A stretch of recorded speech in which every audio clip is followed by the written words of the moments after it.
What is going on, you wonderful thought-having people you? As always, I'm Jake from Give It Thought, and today we're going against the grain here and doing a top 5 mods for Fallout 4 on the PS4. Now, before I get into this, two things. One, mods are limited on this system, so we don't get to see some of the more fantastic mods on here, like Macho Man Deathclaws. And two, I just wanted to thank SuccHD for helping me out with this one. So without further ado, let's just get right into number 5.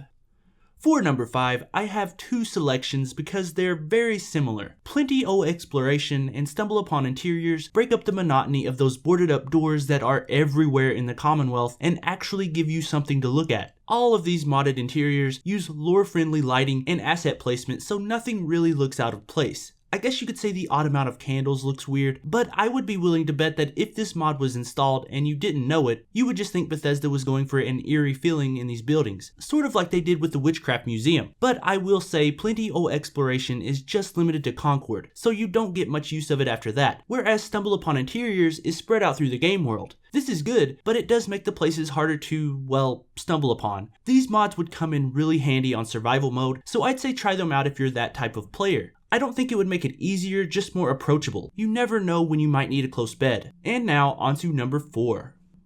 For this entry, I chose Simple Green. This one came directly recommended from SuccHD and it did not disappoint. This relatively simple mod gives the wasteland more green, and by that I mean more trees and more grass. All it does is liven up the place, and that goes further than you would think. If you're like me and have put hundreds upon hundreds of hours into Fallout 4, the surroundings can begin to feel a bit bland. This mod will relieve that feeling. At first, I was thinking the greenness would just stick out like a sore thumb, but the modder really made it so this feels natural within the game world. Just look at Abernathy Farms and how it blends in with the garden here. And the trees feel real to me. This mod gives the Commonwealth a hopeful look and changes the atmosphere of the game to reflect that. Who knew a little green could change a game so much? I sure didn't. And on that note, let's look at what will probably be the most debated mod on this list.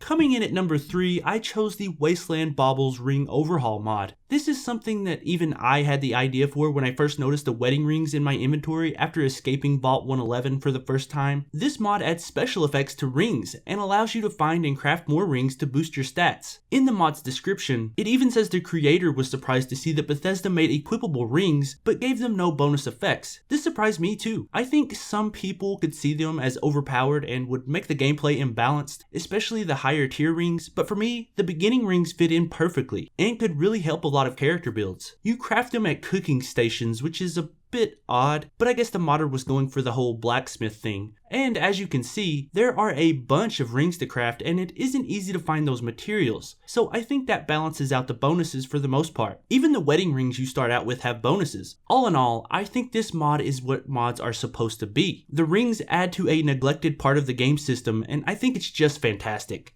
Now, let's look at the penultimate entry, and that is Freemaker. There are two versions of this, one if you just have the base game and the other is if you have all the DLCs, so be sure to select the right one when you download. This mod gives you the ability to create whatever you want within the game. You go to a chemistry station, like the one here in Sanctuary behind the first house on the left after you cross the bridge. I mention that because a lot of people don't know about it, but after you open it up, you can see that there are new options with FM in front of them. After you select that, you are free to make whatever you want in those categories. For instance, I made the alien blaster because it is difficult to get early in the game, and then went on up to make the ammo, which produces 100 of each on every creation, which is more than enough. And everything works out. These bloatflies are no match for alien technology. One thing I wanted to mention about this was because you can't use the cheat menu on PS4 because it won't allow outside scripts, this is the closest you'll get to it. This mod isn't exactly my cup of tea, but its usefulness extends beyond my own preferences. That's why it got the number 2 spot.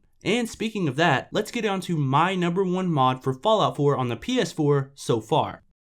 My choice for number 1 is Cannibal in Concord. This is a really popular mod and I'm sure some people saw this coming, but this mod highlights everything I love about video game modding. You get a whole new quest to dive into, there are rewards for completing it, and it's just creative. I won't go into too much detail about it in case you've never played it, but it goes outside the normal gameplay of Fallout 4. It sort of reminds me more of the Dead Money DLC from New Vegas, where you actually have to take your time and think about what you're doing. You explore a tiny house with the goal of finding this cannibal who has strung up and burned and decapitated and sexually assaulted all these bodies throughout the building. It can get pretty difficult to find all the clues to make it to the next room, but the modder provides plenty of them to use, so it's not impossible. Everything here sticks within the lore of the game, which is a plus, and it is just a joy to play through. I really hope Bethesda takes some of the cues from these types of mods and puts more of it into the next Fallout, sort of like they did with the Autumn Leaves mod from New Vegas. One more thing, if you have plenty of exploration above this in the load order, Cannibal in Concord will not work, so just know that before you try it out. But that's my list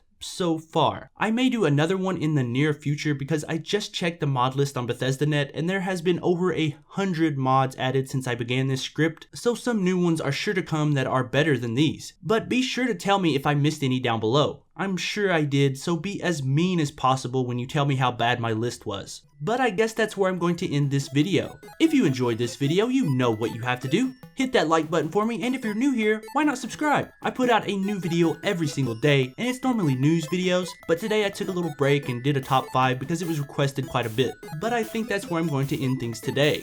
Thank you so much for watching, and remember, give thought to everything.